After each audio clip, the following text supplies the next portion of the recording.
Give us just a minute here. We're getting set up.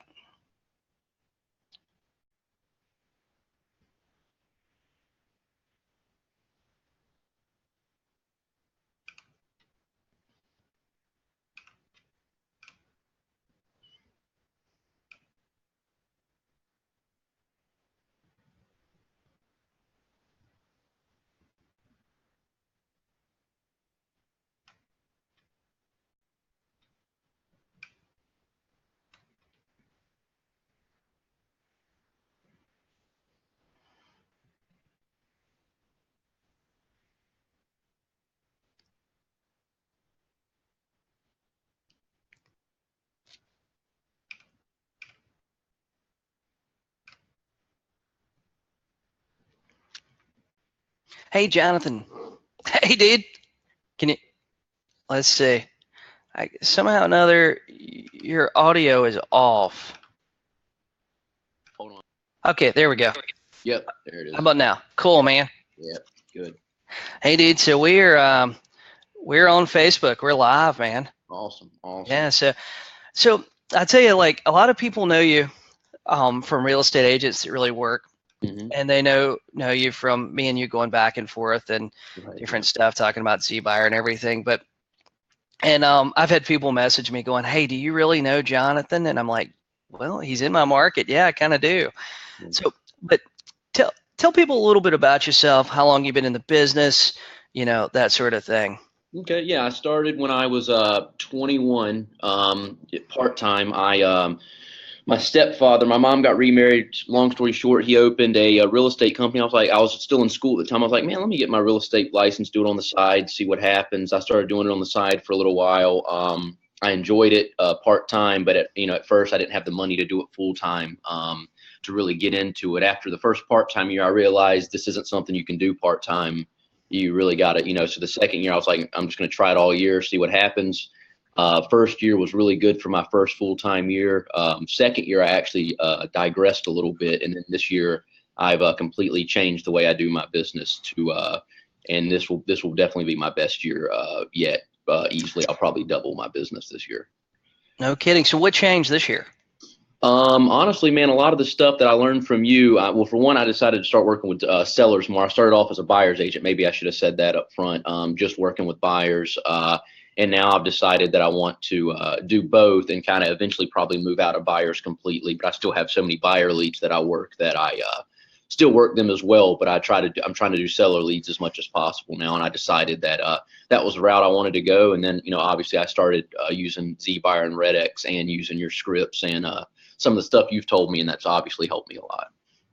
Man, so what was I guess there's a lot of agents that are going to be listening to this and they're going to listen to the recording later.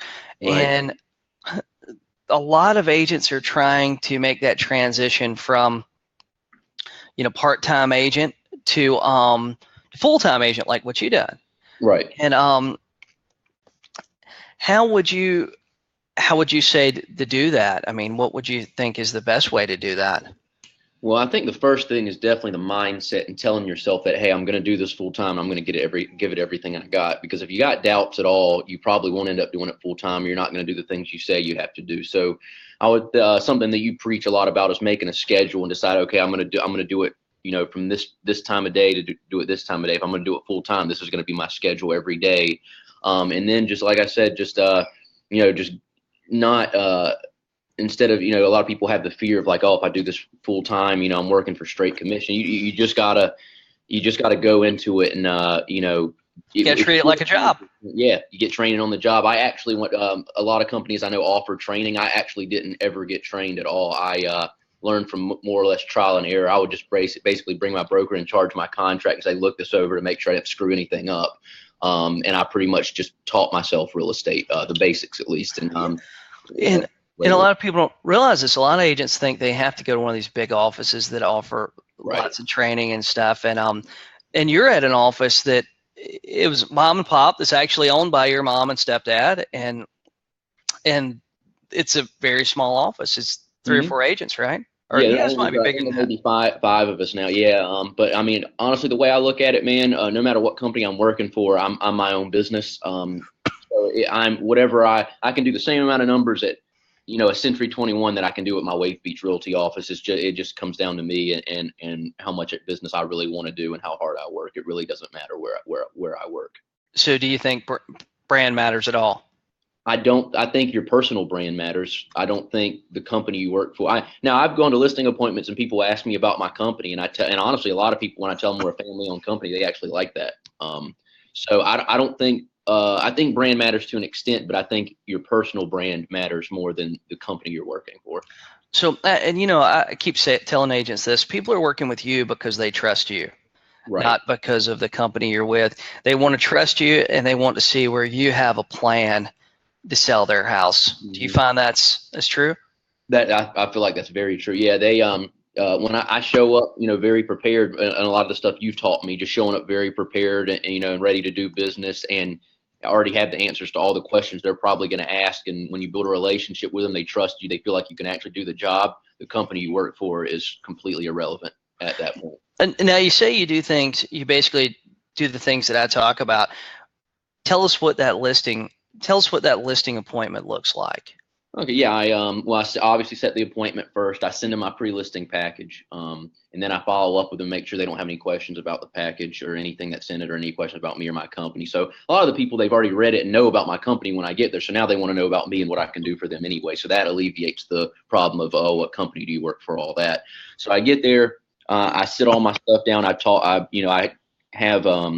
to them for just a minute, get to know them. Then I have somebody or both of them give me a tour of their house, and I walk through and get an idea of the condition of it, stuff like that, to make sure the numbers that I ran and everything can actually be done. So if I walk in and it's completely trashed and they didn't tell me that, it's going to change stuff a little bit. So I get a tour of the house, then I sit them down, and I start going through usually because a lot of people want me to get straight to the net sheet because they just really want to know the hard numbers. There's some people that still want you to talk about your company and stuff, but I kind of play it by ear depending on the client. Go over the net sheet, kind of the active comps and their competition, because I do the active home comparison. And then, I try to get them to sign that day.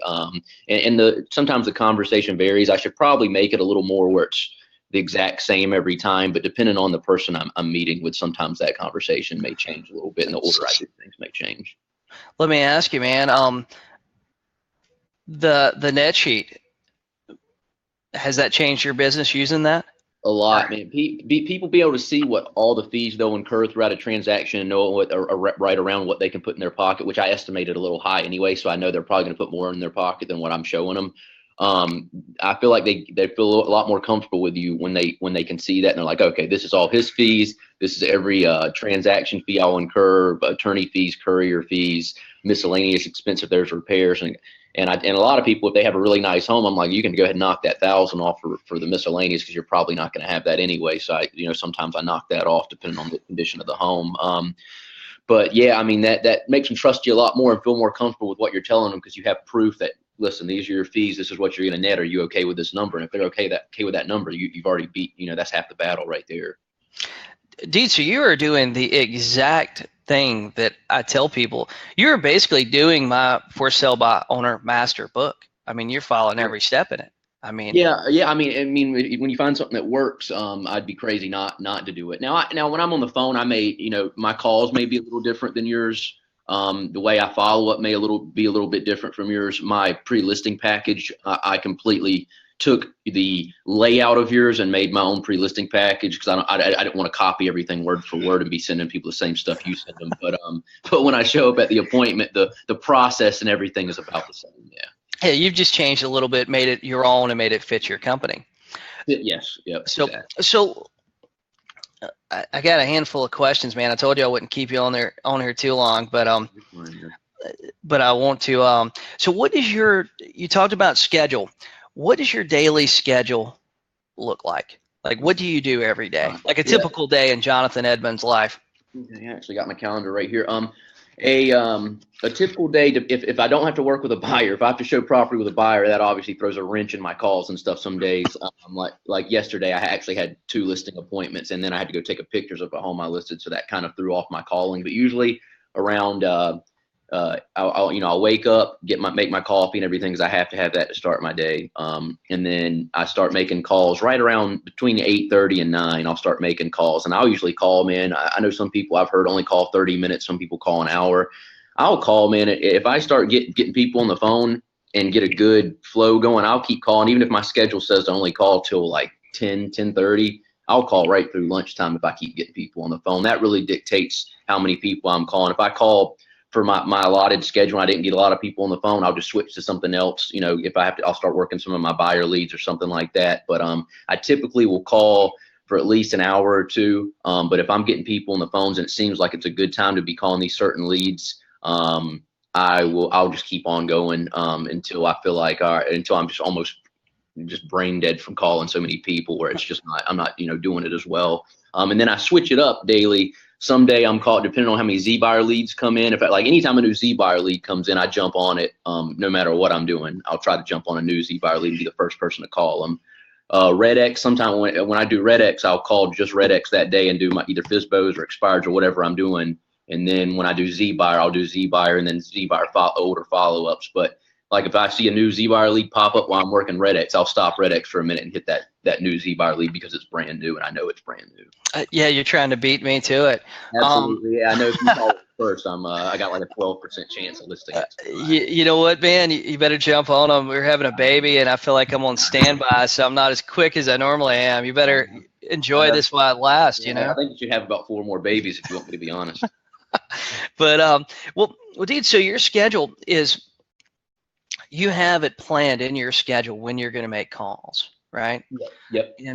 And I'm the same way. Sometimes like I'll plan like an hour and a half or 2 hours to make calls. Yeah. Then I'm getting people on the phone. I'm setting appointments. I'm getting excited. My adrenaline's flowing a little bit. It's like some days every person I talk to, they just love me. Yeah, that's how it was about 2 or 3 days ago when I was calling for sale by owners.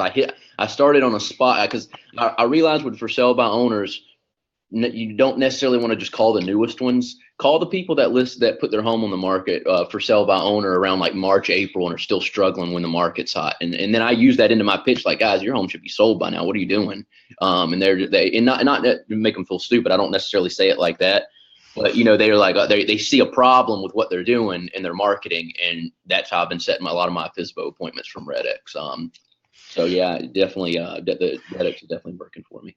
So you're going through Red X. You're going through the old for sale by owners through Red X. Yeah, when it refreshes that list in the Vortex every day, I literally am like, I roll my eyes, wait for it to refresh, and then I scroll down about 2 minutes until I get to the April and May. Yeah. I tell agents that you can go. If you subscribe, like if you subscribe for 1 month, you can get their whole database like back until the beginning of Myrtle Beach for sale by owner. Yeah, see, I need to get all that. Yeah, if you call their tech support and tell them, they'll walk you through and how to upload it in there, man. Yeah. So man, you got your schedule there. Mm-hmm. What does your follow-up typically look like? Like here's a question. I want to rephrase that. Okay, how many for sale by owners, Z buyers, how many of those people do you set an appointment and list with on the first call? The very first time you dial their number, how many do you get an appointment with? I would say on the first call, man, and I've been a little lucky lately because usually it would be maybe like 1 out of 15 on the first call. If they all answered, if all 20 answered lately, I would say maybe 2 out of 20 I set on the first call. How many do you set through follow-up? I would say about 90% of my businesses or any seller leads are all on the follow-up, whether it's the second time or the 8th time. And then you have some that you follow up with 100 times and they still end up listing with somebody. It's just it's a numbers game, obviously, but most of them, to answer your question, are set up with the follow-up. So I would say probably 90%. How many times are you having to follow up typically with somebody before they set? Like an average, how many times do you expect to have to follow up nowadays? Well, with Z buyer, I feel like I have to follow up more because a lot of these people are going on this website and they're thinking they're getting like an appraisal of their house and they may not be ready to sell yet, where the FISBOs obviously are trying to sell right now. So the Z buyer, I think I'm having to call them more. I would say probably between 6 and 10 times to get a Z buyer sometimes. And then Red X, I would say I've been setting them within 4 to 5 contacts, if not on the first one with a lot of these lately. Really? Yeah. Man, so what's your typical follow-up look like? Like, what do you say you get a new lead, today, you get a new Z-buyer lead, right? Yep. You talk to them on the phone. Yep. They say, oh, I don't know, today's not a good day, right? Mm-hmm. So what's your follow-up look like after that? Yeah, I'll follow up. Now I'll put notes. I put a lot of notes in my leads, depending on whatever their objection was. I put in my notes exactly when I want to follow back up with them. I gauge them on the phone. I'm like, okay, this person a week, they're not feeling it today. Give them a week. This person's going to be ready to list. So I'll put it in my notes. And that knowledge is power too, isn't it? Yeah, and knowing why they object, and because they if you call them and they remember, and you remember why when you spoke to them last and what they said, that usually impresses them. So I write down a lot of notes like, okay, he said he had some work to do, or he's about to have a kid and he didn't want to deal with it right now. Say, hey man, how's everything with the newborn, whatever you got to do to follow up. And I just use whatever their excuse was to follow up now and try to address that excuse up front so I can get that appointment set. That's usually how my follow up goes. It's not now I guess I kind of have a script, but the follow up script kind of changes depending on the notes I have for the particular person I'm following up with. Whatever their objection was, I address that up front. David Wiley asked if you put notes in the Z-Buyer system, or are you using your own CRM for these? No, I do this pretty old school. I literally will put the notes in the Z-Buyer system, and not only do I just put the notes in there, I print out every sheet that if I make a contact with them, I print out the sheet with the notes on it. I have one right here. I don't know if you can even see my video. I got one right here that I'm going to list in Laura Saturday, and I already have a buyer for it. And I actually set this one on the first attempt. But I put the notes in there like, okay, listing appointment set at 3 p.m. This home would be good for one of your buyers, and I put the buyer's name in there and I print it off. But if it was like a follow-up, it would say something different. But yeah, I do it old school. I put it in Z-Buyer. I don't have another CRM. I just print it off, and I just have a stack of papers here that I used to follow up with. I like doing it old school. Yeah, dude, I do that too, man, with Z-Buyer. I print them out. I have a big stack of them, and I just kind of flip through them as I'm following up. And I got another little stack that's like my people that I need to follow up with a little bit more. Right. Yeah, I have the same thing. I have like hot leads that are ready to, like, you need to call these constantly, or they said they'd call you back, and if they don't call you back by this date, call them. And then I have the ones that are just like, I've talked to them a couple times, but they're just being really difficult, and just follow up with them a little bit less than you would follow up with the other people that are hot and are probably going to list quicker. So yeah, I have a couple separate stacks that are sitting on my floor right now, right under my feet. What's your typical Z-Buyer objection you get? Z-Buyers. Like, what's the one you get over and over again with Z-Buyer? Z-Buyer, I would say the biggest objection would be either one, well, we were just trying to see what our home's worth. We're not really ready to list right now. And then I hit them back with, well, I mean, I understand that, guys, but if you are looking to sell it right now, especially during these months right now, I'll tell them about the market and try to convince them that it is a better time to sell right now, and then wait until like later in the year or whatever they think they are going to be doing.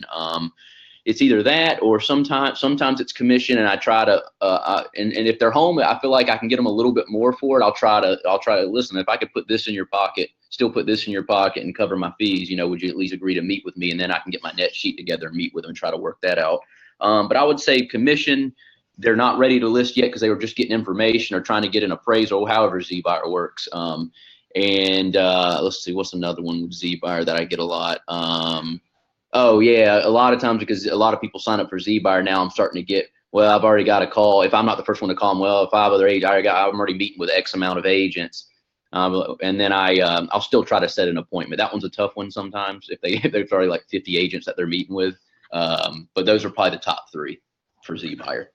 Dude, how many, what about for sale by owners? What kind of objections do you get? Roughly the same objections with them? I would say their objections are a little bit different, but the only one I don't have to deal with is that I'm not calling the same for sale by owners as other agents. I methodically make sure that I'm calling people that are like, oh yeah, they haven't heard from an agent probably in 3 or 4 weeks because they've been trying to for sale by owner. So I have other objections like, oh, we just don't want to pay a commission, and then just the typical stuff like that. But I don't have.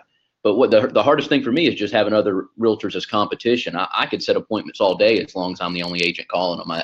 When I know that I'm the only person calling them, which is why I love the Red X FSBOs, I can overcome most of the objections, but it's usually we just don't want to pay a commission. And then I try to overcome that and still set the appointment. Like, listen, if I'll tell people, like, listen, if it doesn't work out, it doesn't work out. My appointment's 30 minutes. I'll be there. I'll walk through your home. I'll go over my stuff. If you don't like what I have to say, no harm, no foul. But if I can help you, you'd be crazy not to meet with me. And usually, you know. So let me ask you, how do you overcome that objection about commission? I mean, I think the commission objection is probably the number one objection there is, and I think it's all over the country. It's the same in every market. Yeah, I tell a lot of people, I'm like, listen, if I get an offer on your home for what you want, I think 6% is fair. If I get an offer way less and we can't work it out, if I really have to, do something on my end to make the deal work, I would make it work. And usually I know that I can get them the amount they want for them to be okay, still pay me 6%. So or whatever I've agreed to with them. So I usually just use that. I'm like, hey, listen, just meet with me. Let me show you, I'll go over the net sheet with you and show you what you can put in your pocket. If you're okay putting this in your pocket, it's going to cover my fees anyway. So, if something lower comes into this and we can't get these people up and we get an offer for X amount, if I have to do something to make it work, I'll do something to make it work. And so you're focusing on their needs rather than your needs. Right. Yeah. I don't want to make them think that I'm just out to make as much money possible off of each deal. Even though, I prefer not to have to drop it as anybody would. I haven't really had to do that. You got to, make them feel comfortable with you on the phone if you're going to set that appointment. So if I have to tell them that, if I have to, cut down to 5 or whatever it may be, 5.5 or whatever it is to make the deal work, to put a little more money in your pocket. If we get a lower offer, yes, I'm okay doing that. And I know a lot of companies, I don't know if they give their agents where they're allowed to do that. I don't know. Yeah, some companies, man, which my company's like that, I get leeway to adjust my commission up or down. I can charge what I want. It's my business, right? Some companies don't allow you to do that. I think some companies don't allow that. They keep you at a certain. Yeah, if you decide you're going to try to, you know what? I think you should make a business decision on each one. If you're normal, whatever your normal commission rate is. Yeah. If you're sitting there in front of them, it's a great house in a hot area. Like I'll tell you what, I did this one at a house on Emerald's Inlet not long ago. I was sitting there in front of the lady. I told her what I normally charge. She said, well, I don't want to pay but 5%, which was a little bit less. I said, I looked her at the house. It was a fantastic house. I knew it was going to sell as soon as I put it on the market, man. And it was a decision, did I want to adjust my commission 1%, which would have been a total, it was a $150,000 house. It had been a total of $1,500. And so it was, did I want to make I typically split commission 50-50. Did I want to make 2.5% on the sale, or did I want to make 0% on the sale? Right. I made a business decision. I took a little pay cut. I listed the house, and you know what, man? I had a contract in 3 days, and I made whatever you make off $150,000. Yep. And indeed, I mean, 30, 40 days, man, I had a check in my pocket. Where a lot of agents go, oh, I can't do that. I can't do this. I mean, and why not? Yeah. I mean, to be honest with you, like, I understand we got to make a certain amount to make a transaction work. But to be honest with you, there's the same amount of work in a $50,000 transaction as there is a $250,000 transaction. Usually it's more the same process. Dude, we're going to take the same pictures with the same camera, more than likely. We're going to use the same attorney. The same termite inspection is going to be done. I mean, it's going to be the same. I don't understand agents that they won't make that business decision, and their company won't allow them to make that business decision. So it's kind of crazy. Yeah, it is crazy. A lot of people, though, that when they bring the commission thing up, I was like, well, I mean, if I had to do 5 or whatever it is, whatever they're trying to get me to do, I was like, I could do that, but it's going to hurt. That's just less I can market your home. I mean, how much do you want me to market how much marketing do you want me to do on my end for your home? And sometimes if people want to get the full I'm like, listen, how quick do you want it to sell? If people need it to sell, I can usually get them to do the percentage I want, because I'm like, listen, I'm going to do X amount of marketing for you. That extra percent you're paying is covering a lot of my marketing costs. And sometimes that works for certain people. And what you're doing is you're justifying your fee. Right. And you're referring back to the pre-listing package. You sell my pre-listing package. You see everything we do. I mean, I can cut my fees, but I'm not going to be able to do everything in the pre-listing package. What would you like me to do? What would you like to take out of there? Yeah, that's a question that I've asked people before. I went through that same process. Hey, if I cut, you see my pre-listing package, that's all what we do. And if if we cut something out of, if we cut the commission, what do you want to let's cut out of the marketing plan? Mm-hmm, And am I going to have to go get you a for sale by owner sign from Home Depot? Right. I mean, I don't do that, but right, no, I hear you. I have seen agents in our market doing that. So, so a typical appointment. I mean, I think we're in a pretty competitive market. Yeah, I'd say so. I got one that says I got one response here on Facebook. Is a standard of worth, Jason? Everybody has a standard. I believe everybody does have a standard, but I also believe that it's a business decision when you're sitting in front of the people. Do you want to make it? Do you want to make a paycheck on this one, or you don't? You know what I mean? Yeah. I mean, I got a $500,000 transaction going on right now. We were $3,000 apart. You know what I did? I called the other agent and we made a decision a piece, baby. to figure that. We made a decision to figure out that $3,000. Now I'm not like volunteering that up front. I'm not showing up to their house with a T-shirt on that says I discount. I will discount for you. Yeah. But I am a deal maker. I will make the deal work if we need to. Yeah. I'm not going to let it fall through over something stupid. Yeah. But man, I think we're in a pretty competitive market. I mean, we have a lot of agents that are making calls. Would you agree with that? I mean, I don't want to name offices, but we got one office specifically that has like 60, 70 agents. Literally, it's a phone room. They're making calls every day. Yep. What do you feel about the competition? Do you feel like there's, I mean, I've heard agents go, I don't want to make calls because blank office makes calls. They call everybody. How do you feel about that? Do you feel like there's that much competition in our market? Honestly, man, I feel like if you structure your calls different, you're not just calling in the same, like if we're all using the same list, if everybody's calling from top to bottom, you want to be calling from bottom to top. I try to call and methodically call people where I'm like, okay, nobody else is probably calling these people today. So the way I look at it, man, as far as you said, what do you think about the competition? I look at it as there is no competition. It's me trying to set an appointment with a seller. I don't care what everybody else is doing. And I feel like some people, if you're worrying about that, you're already, setting yourself up for failure. I don't worry about any competition at all. I joke with you on here, obviously, about, being on the same list of appointments and stuff like that. And I would say, yes, I do compete with you. But I don't look at like, oh, Jason's, he's so good at this. There's no way I can call these people. I'm still going to call them. I'll still go on the same listing appointment as you, because it's only going to make you better. And then your competition will get smaller and smaller as you get better if you're calling the same people that other agents are calling. So I just look at it as free practice. Any listing I go on with you, Jason, it's free practice. But like the but in reality, let's talk about this for a second. Like, because I get asked a lot about ZBuyer, I get asked a lot about Red X, I get asked about, how many agents are subscribing to this in the marketplace? Yeah. Now, I know for a fact me and you are subscribing here in Myrtle Beach to ZBuyer. Okay. Yep. I have been told that there's 15 people subscribing. And that's what Eva Langley told me. So I only know what she told me, and she doesn't lie to me, Now that's investors and real estate agents. Right. Other than me, do you consistently hear about anybody else? You don't have to say their name. Is there any other agent you consistently hear about in our market that consistently calls the ZBuyer leads, or that you consistently run into on appointments? No, I can't think of one agent that somebody's named that at different listing, because sometimes people just straight up text. I usually don't try not to ask. I'm more focused on them and what I can do for them, not really my competition. But if they bring somebody up and then I'm like, yeah, I know them, that's cool, whatever.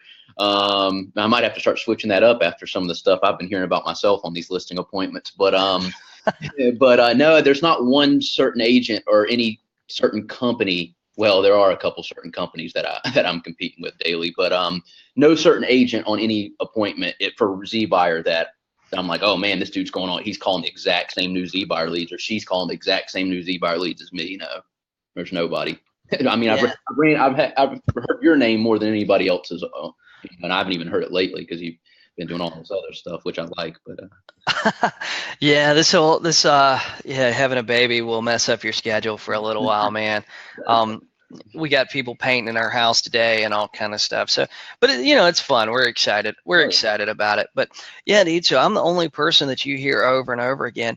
I'll tell you what, we've only been in the last 6 months. I think there's been two appointments me and you both went on. Two, yeah, the one in Myrtle Beach, and then I can't think of the other one. Yeah, that one in Myrtle Beach where that guy interviewed like 6 or 8 agents. I think he interviewed like half a damn Myrtle Beach, and I don't know if you noticed this, he still hadn't listed his damn house. I know. I checked it not too long ago. I was like, okay, well, that was a waste for everybody. Yeah, I keep following up with him. He tells me these crazy stories every time I follow up with him, and then there was that one in Myrtle Beach that I got over you, but. Oh yeah, the 2-story. Yeah, that one. But even then, I mean, the only reason I got it before you was I went to the appointment before you. I talked to him on the phone, and as soon as I talked to him on the phone, I was like, "Hey, I can be there at 2:00." Yeah, I was like, I'll see you guys tomorrow. And that day, Jason, I'm glad you brought that up. That day changed I was like, now when I set appointments, if I'm free 30 minutes from now, I will get my stuff together and I will meet them in 30 minutes. I will set an appointment as soon as possible now, because I was like, I know I'm going to lose listings to Jason, but at that, I'm not going to lose them because of something I did. I'm not going to lose him because I'm going to lose him because he's better. I'm not going to lose him because I didn't get to him quicker. And I made that vow that day. I said I go to him as soon as possible. And you know what? That's the thing that that's the thing that I keep telling agents. Once you have that conversation with those people, it like basically opens them up to like, they're like, oh, I'm meeting one agent. Is it a big deal if I meet 2 or 3? Or, once you have that conversation, you can't give any other agent a chance to enter that conversation. You're right. Yeah. Because I mean, we see that in our market with this one specific office, where if you give them the opportunity, if you call and talk to that seller, you schedule an appointment for tomorrow, and somehow or another they get in touch with that seller this afternoon, they are going to enter new objections. In this particular office the guy that owns the office, he's a master on the phone. I used to work with him a lot. He'll probably listen to this call, to be honest with you. He listens to a lot of my calls and stuff, and we talk about them. So he's going to listen to this call, but he is a master at training his agents in that situation where there's a new agent coming.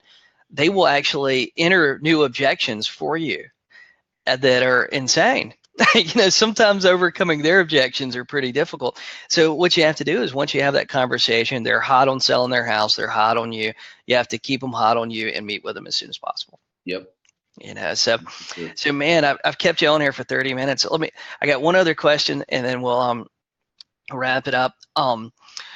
So if you were knowing what you know now, if you were a brand new agent starting all over again, what advice would you give yourself, or what advice would you give these other agents that are out there just getting started, just getting their license? What do you think they should do?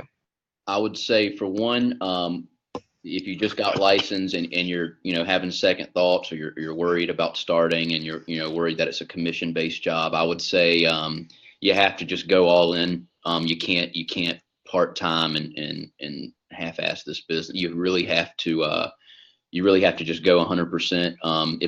When I started my first part-time year, I should have just jumped in right there, even when that I had no money, and just struggled and made it work, because it would have probably made me hungrier, and I probably would have been making a lot more money that second, third year than I am, and have my business would have already been doubled by now. I would say give it your all. If you rather do buyers, work with buyers. If you rather do sellers, do sellers. I don't see why people shouldn't do both as a new agent, and learn both sides. I would, if you can get buyer leads, get buyer leads. If you can get seller leads, get seller leads. Get as well, and do both of them, and master both of them, and see what you like better. Like I said, I still right now do buyers and sellers, and I'm trying to kind of eventually move away from buyers, like I said earlier, but do both. Because if you're new and you need to make money, why not? You double your chances. And then as far as training, don't just look for the best office with the most training, because that's not necessarily what's going to set you up for success. Your mindset, making calls, getting people to trust you, and building relationships with clients are what going to help you in your business. So who you work for, I mean, is important, but it's not going to be the most important thing. Don't just assume, oh, they're going to train me a bunch, so I'm going to just kill it at this office. That's not necessarily the case. It's going to come down to you and how much you really want to put into the business and make it your own. Hey, man, I'm sorry, but I got 2 other questions. No, you're fine. Go ahead. Okay. The first one, I get asked this a lot. You were 21 when you started. I was 21 too when I started selling real estate. I didn't know that, actually. Okay. And you're 25 now, right? Yeah. 20. Okay. Yes. So do you get is your age ever a problem for anybody? I have a lot of agents that go like, oh, well, a lot of people don't want to work with me because I'm too young and stuff. Does anybody ever say, hey, Jonathan, how old are you? Or is age ever a problem? I've had people ask me how old I was just because I look young. When I go to my appointment and I'm very professional and I do everything, I've never once had somebody question my age as in saying negative. As a negative way, like, hey, there's no way, you're too young. You're just not, because I tell them once I've talked to them, they know that I'm a local of North Myrtle Beach, that I've lived here my whole life. I know the whole Horry County like the back of my hand. So they like that to begin with. But I've had people like, I'll be like mid sentence and they'll be like, how old are you? And I'll be like 25. And they're like, yeah, you look like a young guy. And then, but most people, they look at that as like, all right, he's hungry, he's young, he's just getting started in the business. And I'll play that to the fullest. I'll play that for the next, until they tell me that I'm not young enough for them to use that excuse anymore. But I've never had somebody negatively be like, oh, you're too young. There's no way you're going to sell my house, or there's no way I want to have you drive me around to houses and sell me something. Because once you show them your expertise, overcoming your age that's just a number. It really doesn't. It's really never affected my business negatively. And I thought when I got in the business, that was the number one thing I thought. I was like, dude, people are never going to, I'm 21. Like and I never, even at 21, I never had somebody like, oh, this dude, no. It's never been an objection or problem you had to overcome. Not one time I've never had the objection that you're too young. If anything, I've literally had people at listing appointments, like the wife and husband look at each other and I'm like, yeah, this guy's hungry. He's young. Let's go with him. I've had that, and I've never had somebody say, oh, you're too young, we're going to have to meet with other agents. Never. Yeah. Somebody else in their head and didn't tell me, I don't know, but I've never had somebody bring it up negatively to me. Let me ask you this too. I should have asked this up front because I want people to know that you actually, the stuff you're talking about is real, because I mean, you're doubling your business this year. And a lot of that had to do with you doing a little more sellers than buyers, so it frees up your time a little bit more. So those seller leads are almost like a little side hustle for you compared to doing just the buyers. You're still working with the buyers. You got sellers going on too. Yep. What kind of production are you looking at this year? Right now, man, I usually don't add up my numbers at all or do anything until the end of the year. I'm one of those people that just a guess. I set goals, but I don't like look at June. I'm like, okay, I'm halfway to my goal. I'd rather just keep grinding and then see where it ends up at the end. Focus on the bank account. But I would say right now I've probably sold close to 20, somewhere around there. I would say production wise, my goal is 40. I don't know if I'll hit that or not. Like I said, I'm not exactly sure where I'm at. But then again, the number of homes, I guess, doesn't matter as much as, if you're selling all $500,000 homes and you sell, 20 of them, I guess that would be just as good as selling $50,000 homes. But I guess it depends on how you look at it. But production wise, I would say I'm probably on pace for 35 to 40, which will be my biggest year. And if I keep these listings going like I'm trying to, that's my real goal. I should be able to hit that. Money wise, I'm not even sure. How many consistently? How many listings are you taking a month? Right now that I've really started hammering, and I've only started hammering Red X good for the past week and a half, and I've already had a lot of success with it. It literally took me one day. When you had me sign up for Red X, Jason, you told me about it. I've had it for maybe 3 months now. For the first 2 months, man, I wasn't making many Red X calls at all because I was calling a lot of the expireds and not the FSBOs, and a lot of those numbers don't work, or they're like agents, or they're just like wrong people, and it was kind of getting me discouraged. And then I started focusing more on the FSBOs, and I still wasn't having luck with them at first, and I kind of got down on myself. And then probably a week and a half ago, I sat down and I was like, all right, today you're going to call Red X until you set 3 appointments. And I've called probably 35 people and set 3 appointments. And I probably got most of those people on the phone. I was like, wow, that was a lot easier than I thought. And now I have the confidence to just do it. So I mean, my production's picked up a lot. You know, because I got comfortable with Z-Buyer. I even told you I don't want to sign up for Red X until I'm really comfortable with Z-Buyer, because I want to master one instead of trying to juggle both. So I got Z-Buyer down. That's easy. I get it. And then I hopped on to Red X, and so that's where I'm at now. You know, I tell people that a lot, man. You don't have to be good. You don't have to do everything and try to be good at everything. You know, like championship football teams only really have 2 or 3 plays they're really good at, you know, and the listings, the production you're getting are primarily coming from Z-Buyer and Red X. That's the only 2 lead sources you really need. That's all I'm using. Do you think you could up your production just from those 2 sources? Yeah. I'm probably going to start trying to up that production right after this interview's over. But I'm definitely going to hammer for sell by owner Red X's right when we get off this. But as I have a buyer messaging me wanting information on a house, see, that's what takes away from these calls right there, stuff like that. But cool, man. So hey, if somebody's got a client looking in North Myrtle Beach, something like that, how can they get in touch with you, man? Cell phone. I got cell phone. My email comes straight to my phone. I'm really easy to get in touch with. Do you want me to actually give out my?